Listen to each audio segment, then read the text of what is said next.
Hello, friends. Happy Wednesday. I hope that you are doing well. I hope that you are having a great. I had my headphones going off. I was like, what's that noise? It's a live stream. So, hello, friends. I hope that y'all are doing well and having a great start to your Tuesday, wherever you are in the world. My name is Idara Ekpo. I am going to be your host today for Adobe Spotlight. And we have Afoali here with us today, a video creator, a photo creator. Really excited because we're going to be talking a little bit about obviously her process. We'll talk a little bit about video creative. We'll be in Photoshop for quite a bit of the time, but also talking about the valuable aspects of photo restoration. So I'm really excited for this conversation. Afoali, how are you? How are you doing? How are you feeling today? I am doing so well today. Thank you for having me, Dara. I'm excited for us to get into what we have cooking. But before, I heard today it's your birthday. You know, it is. It is. Oh my gosh, thank I would you. sing, but my domain is video and photos. I'm not gonna sing, but I just want to take a moment to say happy birthday. Thank you. Thank you. It's the big 30, so I appreciate that so much. You're very welcome. Oh my goodness. So I'm really excited. Before we kind of hop into what we're doing today, I wanted to start by talking about your background and your video production company, 916 Stories. So I would love for us to pull up your website and just talk a little bit about that, your journey as a creator, creating your own video production company, and how that really connects to what we will be doing today. Of course. So my name is Afoali. I'm a Montreal-based video producer and video editor. I have a production company called 916 Stories, which I started in 2019 alongside a full-time job. In 2022, I was like, you know what? This is what we're doing full-time. We specialize in helping businesses in our city use video, leverage video online to amplify their messages. We work with a lot of non-for-profits that get government funding for certain programs. And then there's like a video aspect of it, whether it's to promote the project or within the project, they have videos to empower the participants with a skill or with a certain awareness about a certain topic. So where am I from? I'm from Cameroon originally. I grew up in 8 different African countries before moving to Montreal to go to university. And video has always been in my life, in my family. So I started with photo. My father took a lot of photos when he got into his mid-20s, went into university, and then left Cameroon to go to university outside of Cameroon. When I came into this world as his first daughter, he also documented a lot of it. When he wasn't there, he'd have a friend or hire someone to make sure that they were filming my first birthday or anything like that. So archives and documenting my life or the things happening around me was always something that was happening. Probably I wasn't as aware growing up, but it's once I found myself curious about video and that medium, I was like, wait a minute, this is not the first time I've interacted with it. And then my dad would send me photos, videos on WhatsApp chats. I'm like, okay, no, this is, we're rewriting history, but this time it's me. So for me, beyond this being a business with all the clients or the partners that come towards 916, the emphasis on how does this video, this project that we're doing fit into the bigger story of your brand or of your brand when it's like a commercial brand or your personal brand, what your story and your heritage be where you're from or where you're going. So that would be a brief introduction.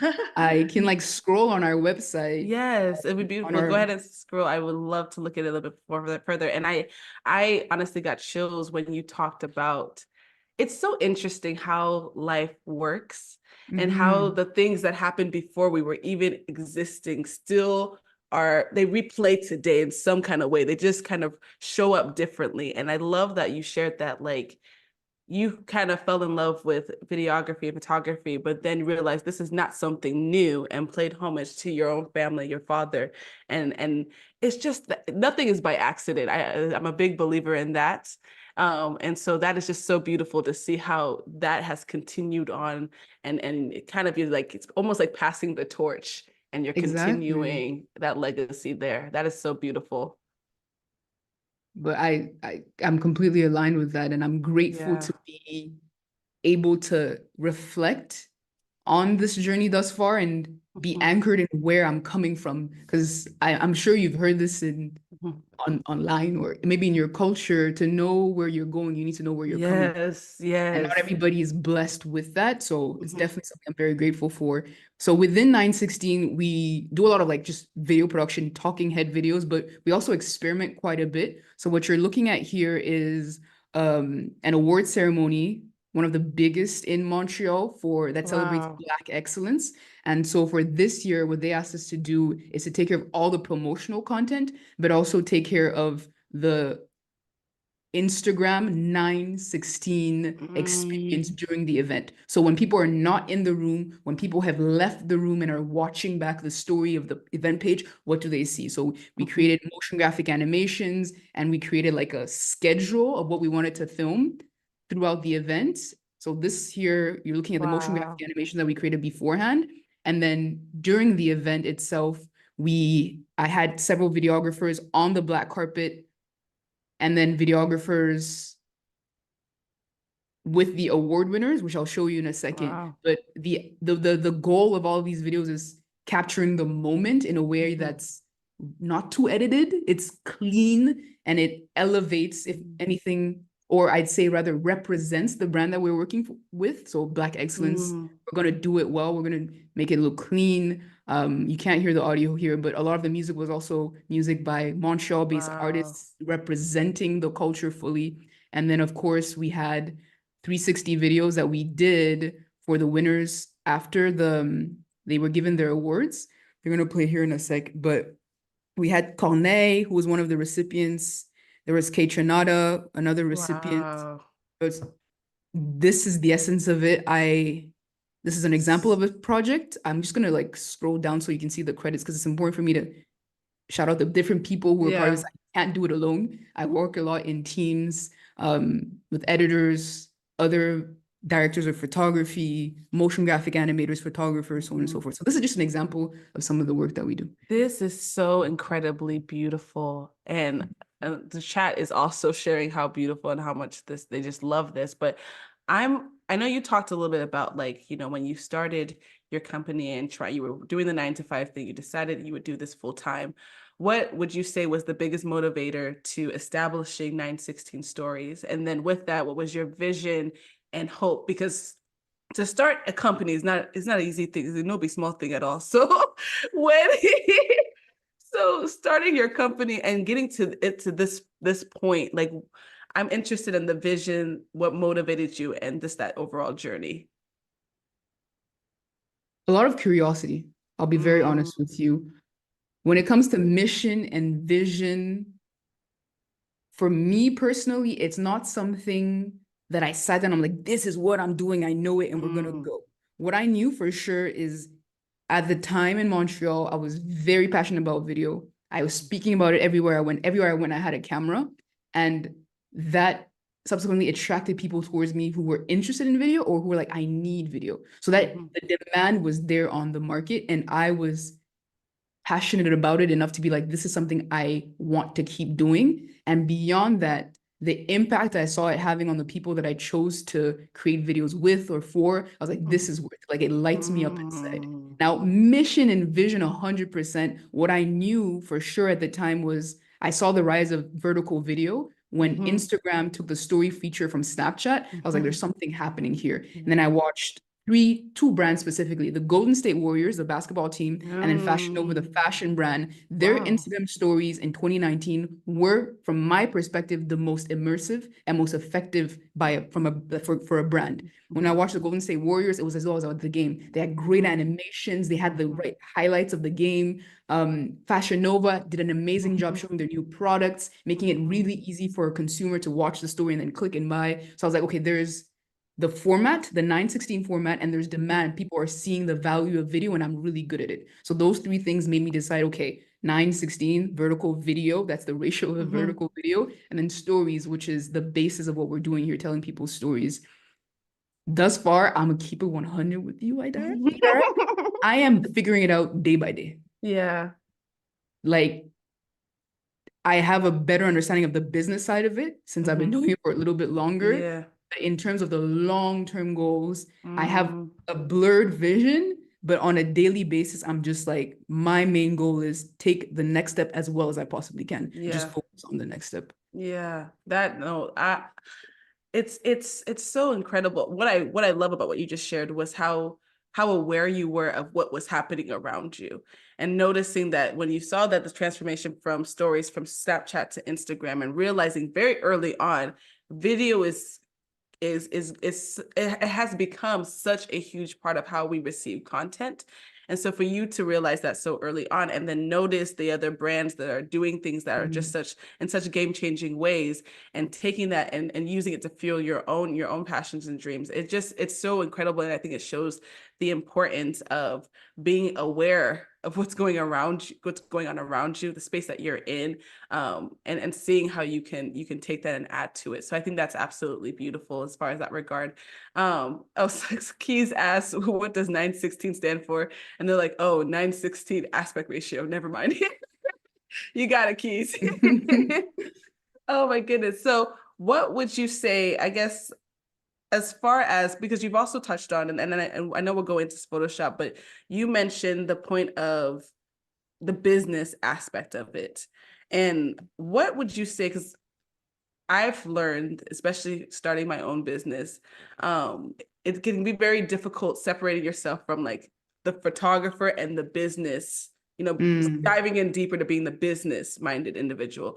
How have you kind of managed that space, like being the creator, the videographer, the photographer, and having that creative background, but also you are the founder of now such a growing business? Have there been any transitions? How have you kind of managed that space? The big transitions or the big changes, I would say, from 916 in 2019, Afoali in 2019, 916 2024, is understanding what I'm good at and what I'm not good at. Understanding the 20% like effort that brings out the 80% returns, like impact over input as an individual for the business, and then identifying other people in my city or around the world who have talents that I don't have, but who also have the work ethic to deliver on the level that I want to always deliver for those who trust us to tell their stories. So in the beginning, I was planning, shooting, editing, basically everything myself. But now I am simply producing and then editing if necessary, and doing my best to really focus on the things that I'm really, really good at. So story, I can nail that. And then editing, if necessary, I will nail that. Directors of photography, set design, colorists, I'm delegating those. That's just to name a few tasks that I'm delegating. Now, business-wise, what I've learned is also, so when you start a business, depending on your experience with business, you may just be liking something and you don't know what people are actually going to buy, right? But the more you do it, the more you collect data. And with that data, you'll be able to see what are things that people keep coming back to you from. And when they come back to you for it, how much are they willing to pay for it? And how much does it cost you to fulfill it, right? And that, I would say, is something I'm realizing a lot more now with the data of like 2-3 years. I'm like, okay, video series, big events like the Gala Dynasty that I showed you, entities like non-for-profits that have funding from the government to truly invest in a project, that makes sense for the business. Now, smaller projects that are fun, I can still do them, but business-wise, it doesn't make sense. The math is not mathing, you know? The math is not mathing. Yeah. Now, I think we're at a good place. I kind of want to kind of create a bridge between 916 and what we're going to be talking about today. I know offline you mentioned there was a mistake you made in your business. Oh, yes. Sorry, I had to call it out. This is what we're here for. What was that mistake, and how does that connect to why we are here today and what we're going to be talking a little bit more about? So in about April 2024, I had a big crawling project. It was a new industry I wanted to tap into, and someone reached out. They saw my content on TikTok, like, yo, love your work. Here's a project. Are you down? I'm like, yes. Planning went smooth. Shooting went smooth. We entered the editing stage. It's getting like we're almost at the final versions, ready to deliver the product to the client, and my hard drive dies. It just It said, I'm done. Oh It was nice knowing no. you. Bye. Goodbye. Unfortunately for me, I had zero backup of the videos. You're not so So sorry. everything was gone. And in this project specifically, we were using guides. So you know when you post on Instagram, Hmm. TikTok, you want to make sure that your video, your subtitles are not covered by the interface of the Yes. platform. So Yes. all versions we had weren't usable. Yeah. Now, my values and 916 values are if you're not pleased with the outcome or we don't deliver the way you expected, I'm not taking your money. It doesn't make Yeah. sense. I can't sleep at Yeah. night. Yeah. So this, I lost your footage. They, in terms of timeline, we couldn't reshoot. They didn't want to do that. So I refunded them. So that was about $15,000 gone. Hey, Um, hey. Wow, that is an experience. it is, yes, very interesting experience. So Yeah. back end of that, I mean, did the refund, apologize because the main thing is like time, people's time, Time, right? yeah. Like it's my time, their time. It was really Hmm. unfortunate. But what I learned from that experience is one, have backups, Yes, right? yeah, That's the yeah, first thing. So as yeah. soon as that happened, I started doing research. I invested in a NAS, which is network Hmm. attached storage. So literally Hmm. across from me now, I have like over 100 terabytes of like Hmm. storage now that's automatically backed up 2 times. Yeah. But beyond just like client projects that go on TikTok or Instagram, I started thinking about what are other forms of media in my life that I have neglected backing up. That if I lost, I'd be like, Mm. ooh, like it's more Yeah, impactful, right? yeah. And so one of the things I remembered is, as I mentioned at the beginning of this live stream, my father spent a lot of his early 20s and up until now, he's in his mid 50s, Hmm. just documenting his life and me and my siblings' lives. Hmm. So I decided to book a flight. I went back to Cameroon, where I'm from, and I just dedicated my time to learning how to digitize analog footage and photos Hmm. into like formats that we use today. So before going, let me take a step back. I had to Hmm. figure out what are the tools I had to buy Yeah. because VHS, CDs, photos, film negatives, Hmm. need to convert it into a format that is compatible with Yeah. computers or phones Hmm. today. So I Absolutely. purchased a scanner for photos that are like physical. I purchased a Kodak film scanner for film negatives. Then I Mm. got a VCR. I went down to a Salvation Army and I got a VCR for $12 that I could use to then record videos that are on VHSs. Wow. And I also got a video capture card.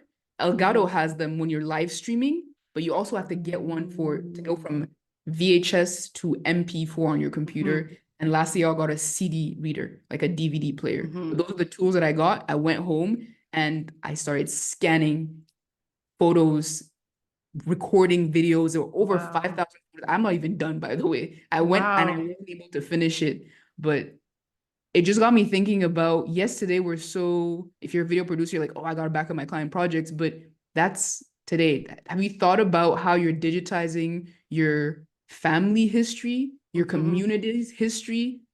Because we're moving into a world that's more and more digital, but we have footage, photos that are deteriorating if we're not taking care of Hmm. them. And beyond Hmm. that, those are things that hold our stories, right? Yep. I'm gonna take a pause here. Do you have any questions for me? Because that was a No, lot of information. I think again, I said this earlier, nothing happens by accident. Even the not so great things, I think there's always some kind of silver lining and beauty that you can find in them. And I think the important lesson that you've shared with us is, of course, as creators, backup. Please have Please. backups. And although that was an unfortunate situation, and yes, you were at a loss, and there was people's times and all of that feeling or emotion, I think it's really important how you didn't necessarily, at least from what I'm hearing, dwell too much into that, but figure out how, like, just it kind of opened up a new perspective as far as your own life and being able to how can I be backing up all of my client work, but then my family's history is just deteriorating, in front of my own eyes, and probably not even in front of my eyes because I'm probably not even paying attention to it. So I think it's a huge reminder of that, because I think we do a great job of living in the present and doing a great job of always forgetting what brought us here. And I love that you took that time to kind of reset and focus on that. What kind of, I guess, research did you have to do? Because I'm thinking about, like, okay, I also, I'm from Nigeria, so I have plenty photos, physical copy photos, and I'm like, okay, you're listening at all these things, like, oh, okay, that makes sense. I probably do need a scanner. I probably do need this. I probably do need that. What kind of research went into that before you kind of got on that plane? And then what brought you, I guess, like, now that you've kind of started the scanning, what is your next step with these images? The first thing I did when I realized this was a skill I wanted to learn and I had gaps in my knowledge was I went on YouTube and I just figured out how are people doing it. When watching other people's videos, I realized a big element in knowing what are the tools you need is you need to know what formats you're starting from. Like we all know we want to go into MP4 or JPEGs or whatever that are compatible with our devices today, but you need to know where you're starting from because that'll determine what are the devices you're going to use. So I sent a message to my dad asking him what are the things, like the formats we have at home. So he let me know we have film, we have photos that have been printed off of film, and then we also have CDs, and lastly we have VHS cassettes. So I knew that those were the 4 starting points. I need to have something in the middle that gets it into today's digital format. Based on those 4, I then went back on YouTube and on the internet to figure out, okay, what exists and what's within my budget. So the scanner is for physical photos that have already been printed. I got it off of Amazon. I have a spreadsheet where I have every single thing that I bought. The price, by the way. If anybody's interested, let us know in the chat. Because I let us documented know this in the whole chat. thing. So I got a scanner. I'm interested. I got a scanner for the printed fit photos. I got a Kodak negative scanner. So Kodak has this device that you just put in the negatives and it will just let you like scan the photos and it goes directly into your computer. Then I got a CD player for the CDs and a VCR for the VHSs. And lastly, I got a video capture card that lets you go from the VCR or the CD player into your computer because it needs to be converted. I should have just brought all these things to show you on camera, but those are the things I purchased. And if we don't show you on the chat, like rather during this live stream, the sheet, you can send me a message on Instagram and I'm more than happy to share it with you. So those are things I purchased. Then I went home with everything and literally just started scanning. What I mean by that is I just asked my dad, bring me everything and I'll start. So my dad brought me a huge bag of CDs, big bag of photos. There are other things elsewhere, but I just opened my suitcases and started scanning. 2 things I learned when I just started scanning. Number 1, I live in Canada and I went back to Cameroon. So the minute I plugged in my CD player, the minute I plugged in my VCR, it caught fire. Wow. Because there's a voltage difference. But that's something I didn't even think about. So if you're doing this, think about what's the voltage of the devices that you're using versus the voltage of like the environment that you're in. That's number 1 rule. So I figured out very quickly and I got a voltage converter. Number 2, when I started scanning, I'm like, we have a lot of photos. And it didn't seem like it was ending. And around the last day, I was like, wait, let me go see how much more there is. And I went to see how much more there was. And that's where I realized that there were more photos that I hadn't seen. But beyond that, those were deteriorating a lot. So the second lesson that I had was don't start by scanning. When you figure out the formats, you got the devices, you know what the voltage is. Before you start scanning, digitizing the videos, look at everything that you have. And you want to start with the images of the videos that are deteriorating the most. Not the new ones that get you excited, not just the one that's next to your hand. Look at everything and then create a game plan according to what's going to die first. So that's the second big lesson that I had. Last thing I'm doing right now, after everything that I've digitized, is you need to organize everything, right? You need to organize it either by location where the photo was taken, the date the photo was taken, who's in the photo, making sure that when you scan the photos, you're getting all elements that will then allow you to organize them accordingly. I even think that documenting who you are, who's scanning or digitizing these images is extremely important, because there's like basically going to be a jump in your history. Like in 30, 40, 50, 60 years, people like look at scanned pictures, they're like, but who scanned this? When did they scan it? How did they scan it? So that's something I was also writing down as I was doing it, because there's going to be a day where I'm not here, but that's part of the story of these photos and videos. Yeah. Oh, that's so beautiful. So now that you've done all of that, and let's talk a little bit about what your process looks like. Now we're in Photoshop. What is your goal at this point? Now that you've scanned and you're trying to preserve these images and restore them, what would be your first step or your goal in this regard? So when I'm using Photoshop, my goal is to restore images that were very damaged due to humidity or just neglect over time. I have 3 photo examples here to show you what I have done and to explain to you what I choose to do and what I choose not to do, considering that certain tools in Photoshop change the story. And I'll explain what I mean by that. So here I have 3 different photos. I have a photo of, these are my grandparents, my father's parents. This is a photo of my mom in her like late teens, early 20s. And then this is a photo of my grandfather, my mother's father. So we're gonna go ahead and start off with my grandfather's photo.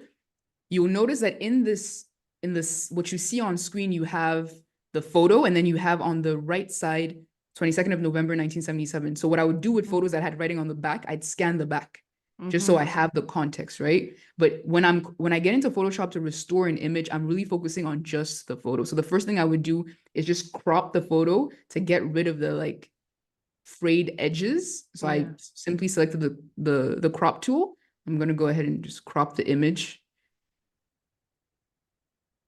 Depending on what you want, like how much of the image you want to keep, you can crop it in more or less. But for this example, we're just going to do it like this. And then once I do that with an image, I'll usually zoom in to see what are elements that I believe I want to start by restoring or are easy to restore. It's like, for example, if there's a fold in the image, or if there's scratches, or there's imperfections, and let's say there was a sky in this image and there's like dots in the sky that are not supposed to be there, I want to get rid of them. And in this image specifically, what I can see is there's like a fold here. So that's something I'm going to go ahead and try and restore. So first I just zoom into the image.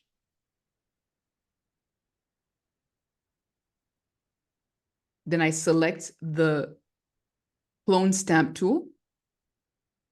And here you can see the size of the tool is rather large, but what I'm trying to restore is really small. So the first thing I would do is just change the size of the stamp, just make it a bit smaller. And I'm going to just decrease the opacity because it's quite a low color, and I don't like a light color, and I don't want to have whatever I'm doing be too visible to whoever looks at the picture in, I don't know, 10, 20 years. So I'll just start by, I'm going to keep it at, let's say, 25. The next thing I would do is click on Option. I'm on a Mac. I don't know what that would be on Windows. So I click Option to select what I want to use to cover up the fold. And then I just go ahead and apply it over the fold. That's really it. And then I'm going to do the same thing for this area. I'm just going to make the stamp smaller. And the reason why I made the stamp small is because I'm going to get rid of this fold right here, but I need to select the white here because it's no longer this color. It's a white color. So I clicked on Option, I selected it, and then I'm just going to cover it up. Beautiful. And then when I zoom out, that is gone. Now, another thing that I started doing in Photoshop is wondering, can I maybe get rid of some of the scratches or restore the colors? And this is where you're going to understand what I meant by there's certain things I choose to do and certain things I don't choose to do. I'm going to show it to you. So when you're doing it on your end, you can decide, is this valuable for what your intentions are for your photos or not? So that's good, because that was what I was going to ask you, is because how you're just going to go into, because that's the number, as you're taking away that photo, I was like, how do you decide what you want to keep and what you feel it needs to go? So I'm interested to see what your perspective is on that. Of course. So the next thing I wonder is like, okay, this is a black and white photo. Is there a way for me to restore the photos? And Photoshop does have a way to do that. So I'm gonna go ahead and show y'all. So Ah, what you want to do is you want to click on filter, then you want to click on neutral filters. And this, all the filters are going to show up. If you open your neutral filters and what I'm going to show you doesn't exist, you simply have to download it. That's all. yeah. So the first thing I want to show you is photo restoration. So this simply just like gets rid of some of the, like you can get rid of scratches in your photo. Wow. So it's processing in the photo and you're going to see what it does. But the reason I mentioned you need to choose what you want to do or not. And I can you see the difference here? Yeah, yes, Okay. yes. Just what I'm going to do now is just, I am going to, I'm just going to open the image again so we can have a Yes. version under it. No.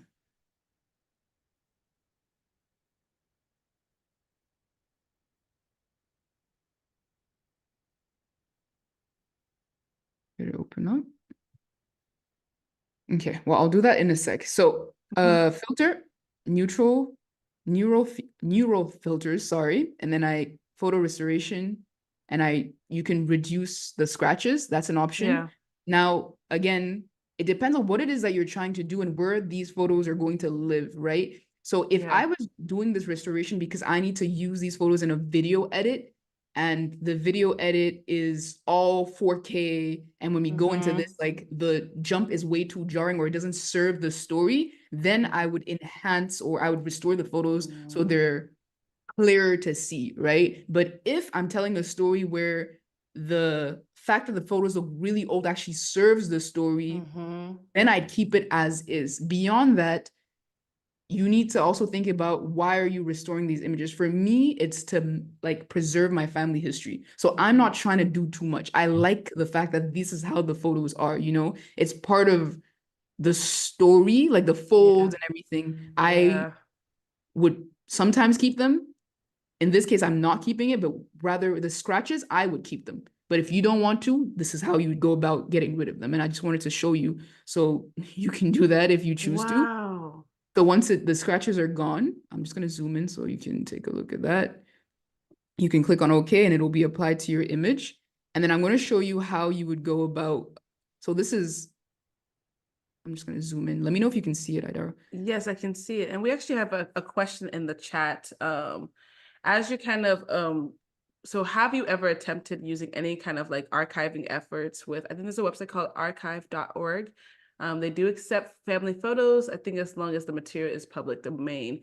It sounds like your process with archiving has just been a personal process. Have you done anything or done any research as far as other domains or other platforms, or have you just kind of utilized the materials you purchase, scanning, and then working on the images on your own? I've really just done it on my own. And then Mm-hmm. lastly, I'm using the photo app from my Synology NAS, the network attached Mm, storage. And that's what I'm going to be using to share the images with my family. But it's very personal. mm, Even me showing you these yes, pictures is it's like, very personal. It's like we're even honored that you've showed us these three photos. And I know we're gonna keep talking. You just mentioned your family, and that was a question I wanted to ask. Mhm. Have you shared anything with your family thus far? And if so, what have the reactions been? The reason why I ask is, and this stream is so instrumental for me because there was a Mother's Day maybe like 4 years ago that Mhm. I took. My grandfather passed. I've only met him like once when I was like 2, 3 years old when they took me back to Nigeria. I came back. And my mom has this photo of him in this really old frame that she keeps in her room. Yeah. So I had no idea. I wish I had, went to YouTube. In my brain, I said, let me just take a picture of the picture. Then I went to Photoshop and I did do some restoration and cleaning up. And I printed it into a massive frame. And I gave it to her for, I think it was a Mother's Day gift, either Mother's Day or birthday. It's all in the same month. Mhm. And the kind of joy and tears she cried, I have never seen my mother cry the way she cried that day. And that moment showed me the importance of documenting family in general, but also restoring history and maintaining Mhm. history. So my question to you is like, have you shared with your family and what have the reactions been to you taking this on and doing this project in general? I have shared some elements with my family. As I mentioned, the last step for me right now is organizing it.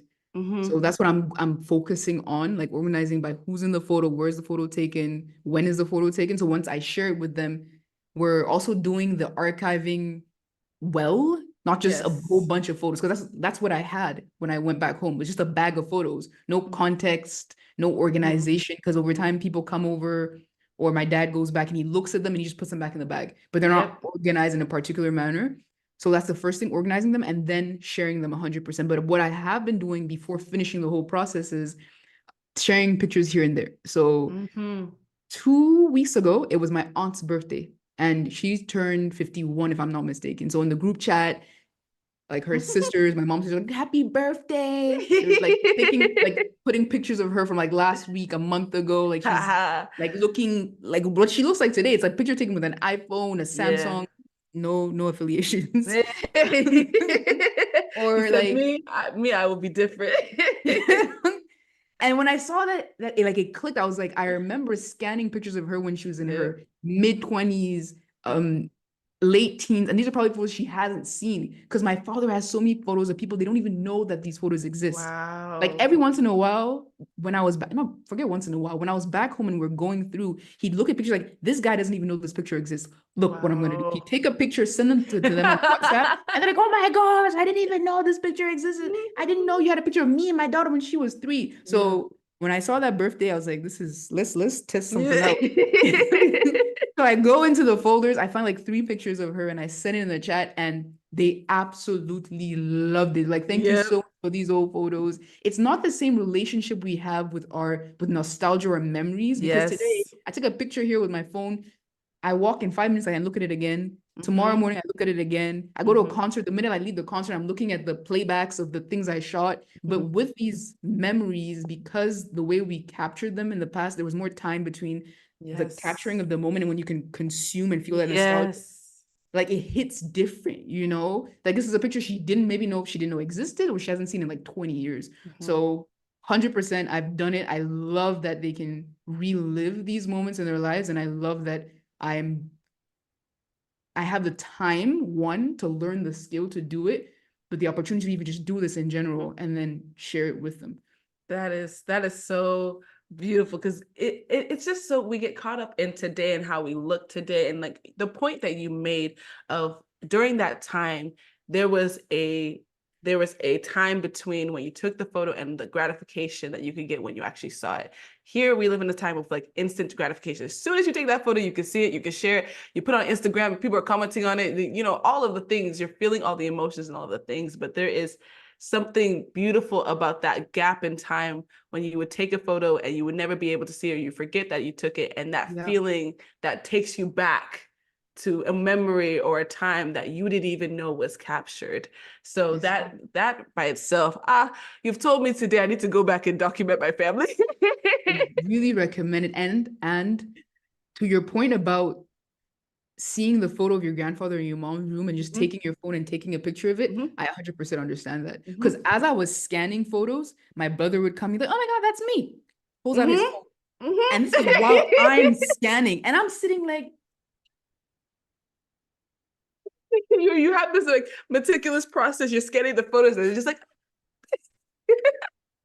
and that's how my father has been sending it to us in the group chat over yeah, the years. He'll just like take a, but I understand, you know, like mhm, we're used to that speed and there is a time yeah, and space for that. But I would say if you're yeah. truly intentionally Mhm. trying to archive and Yes, yes, preserve these yes, images, do it well. Because you just do it once yes, and you do it well. And then yes. when you share it in the group chat, like it's the actual, you know Show what I'm fit saying? is There's no the actual glare, photo. there's no Yes, distortion yes, because of your yes, angle. It's the photo. yes. Photo is the Yeah. photo. That's beautiful. Okay, perfect. So we've talked a little bit how you use these newer filters and use the photo restoration. What would be, what are some other aspects you wanted to cover when you are kind of restoring these images? So another thing you can do is you can color your photos. So if you have pictures that Ah, are in black oh, and white, you I was can hoping you would say that. add a pop of color. And Photoshop has a tool that does it. So we're going to go ahead and apply it to the photo of my grandfather. And then again, you're going to see, yeah, that's really that. You're going to, so that's the photo before and after.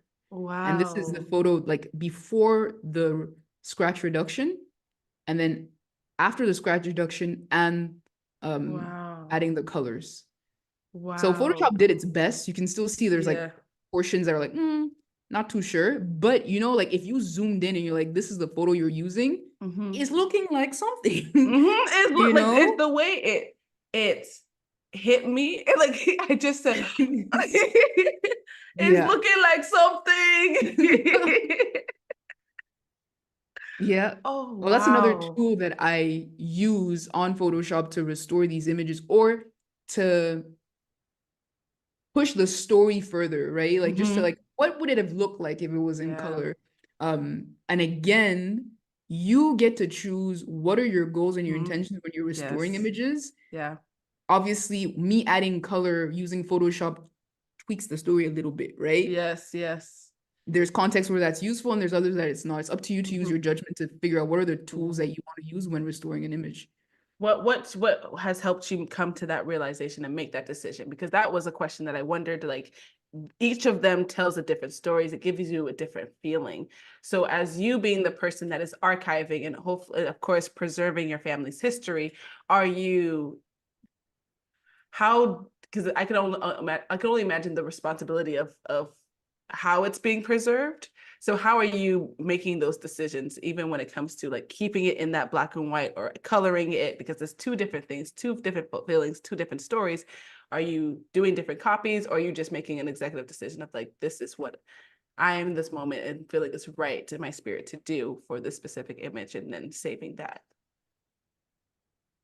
I love what you said about spirit. At the Yeah. beginning of Mm-hmm. this journey or this exploration with archiving, I my spirit or the my intention was I want to restore, preserve what is, not Yes. change it. Um, so that informs the choices I make. Mm-hmm. If I'm going to use Photoshop to restore anything, it's, for example, for an image like this, where the sky is Mm-hmm. gone, or if the person's eyes aren't visible, right? That being said, I'll always keep the copy of how Mm-hmm. it was when I found it, because that's part of the story. I don't want to, my intention is not to recolor it because I wasn't there. I don't know if Yeah. these are the actual colors, Yes. right? Um, Of course. Granted, depending on how I'm using the image. So I mentioned again, if I was editing a video like my family history, and in the emotional beats I'm trying to hit in the overall story arc, it makes sense for an image to be restored. That's what I would do. If Mm-hmm. I'm zooming in, punching into an image, and because of the resolution of the scanned image, you can't see it, yes, Mm-hmm. I will use these tools to make sure that the full story that I'm telling through the video is understood and there's no gaps, because I'm like, no, I don't want to use technology to restore the Mm-hmm. image. But my intention with just archiving, scanning all these images, I'm trying to like preserve what is, not Yeah. change it. Yeah. No, that's absolutely beautiful.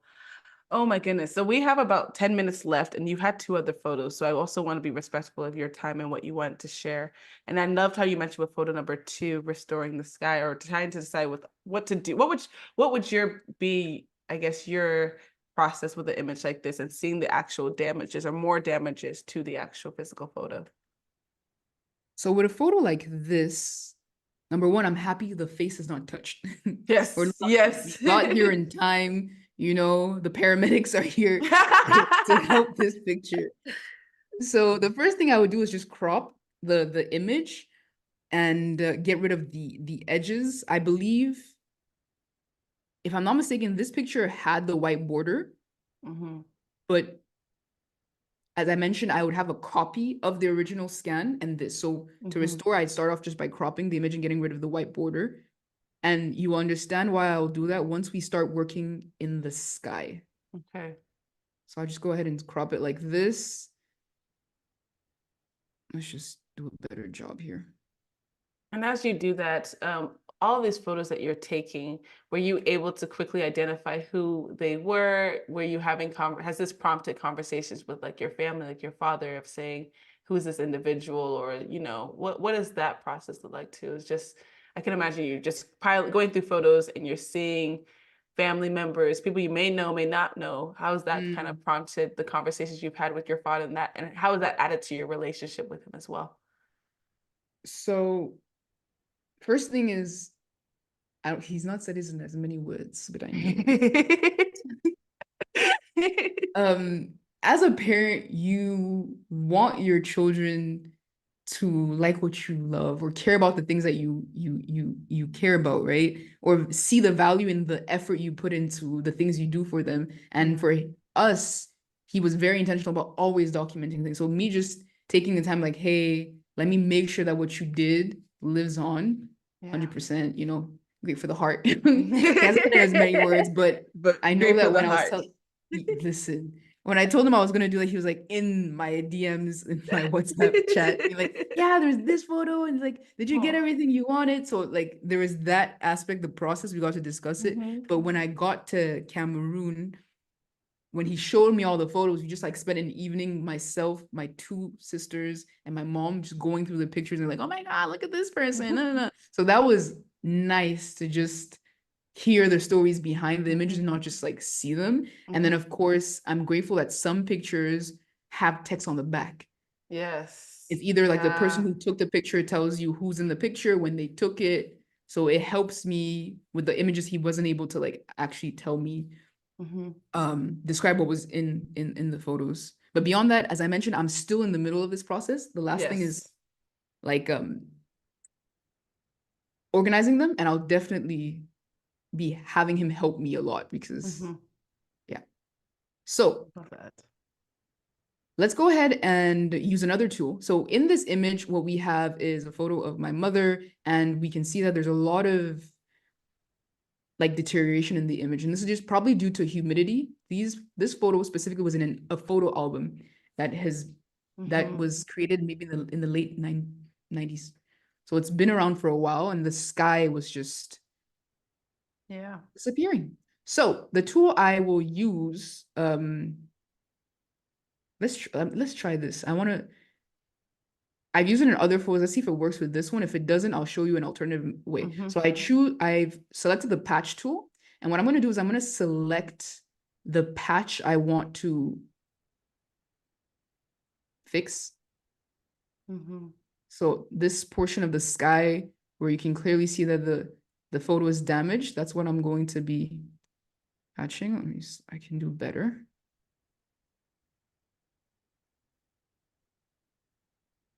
There we go.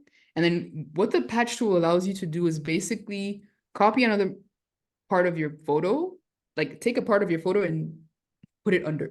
You're going to see what I mean by that when I like start. Oh, here we go.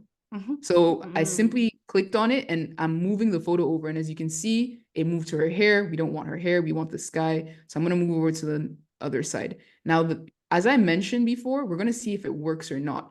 Because the bigger the patch and the more ununiform, not uniform the images, the harder it is to find the perfect patch, right? So this is what I've done so far. I'm going to deselect and you're going to see it's a bit questionable, in my opinion. In my opinion, you may be someone like, this is it. I'm good. I don't like this. I'm not going to do that to my mother. So what I will be doing though is I'm going to be using the clone stamp tool again. Like for me, this is the most versatile and it works most of the time because I can change the brush size.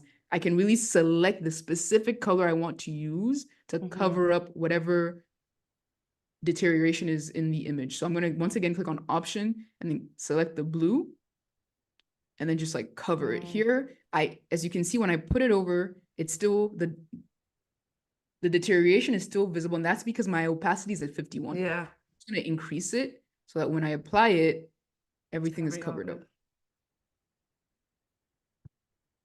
I wonder what it would look like if you were to utilize generative fill to do that as well. You know what's funny? I haven't done it yet. And I think it's Oh, just based on my intentions with the image. I want to yeah. be the one, like, you know, Just granted with cleaning it generative up, fill, it gives fixing you it. options and then you choose which Yeah. option, but it's still like, It's like yeah, you're detached from it. Like it's just you're this, letting the computer make the decision for you, whereas this you have full control over it. So I completely understand that. now to the viewers here, it's up to you again to choose what is the best Mm-hmm. technique for you. I'm simply sharing my process. That's Yes. a great point, Idara, about the generative fill. Obviously, it's an option if you wanted to, Mm-hmm. but this is how I would go about like Yeah. fixing this sky. And I do the same thing all around. Um, now, so I do the same thing all around, except see here we have some trees, right? Mm-hmm. And there's some things where I haven't figured out how to fix this yet. Yeah. So for an image like this, because this is the clouds, right? The clouds would keep Mm-hmm. going till here. I don't know, is it Nimbus clouds, Columbus clouds? I'm not sure. Mm-hmm. So for this image, I would go as far as the sky. Mm-hmm. And then where I can't touch it because I don't know exactly what's behind, Yeah. I'd leave it as is. Mm-hmm. I'd even like leave it here. Yeah. I was gonna say I think that And then it's this is it, still, yeah, there you go. That is you so, know? it is still, I feel like there's beauty in doing that and knowing when to do something and when to just let go and just stop and knowing Mm-hmm. what your stopping point is. And I think that is a really important part, because you could also look at this and be like, I need to fix it, I need to fix it, I need to fix it. Some Stop. things don't have to be fixed. There are beauty on the things that you can fix, but there's beauty on the things that just need to be left as is. So I think that still adds that element of the nostalgia feeling of it all, Yeah. but still takes, it's not overpowering the image, it's not distracting anymore. Your mother is still the subject in this photo, the main focus. This has been so impactful. I have chills. We are at to the point of our closing. I think, what would you share for, what would be the advice that you would give again for people when it comes to capturing their families, documenting in the photo restoration process? What's something, a key takeaway that you want them to think about in regards to this topic? I would say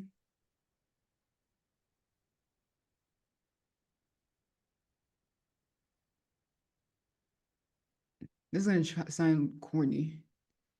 In order to know where you're going, you need to know where you're from. Yeah. And to truly know where you're from, that entails the stories of the people of where you're from.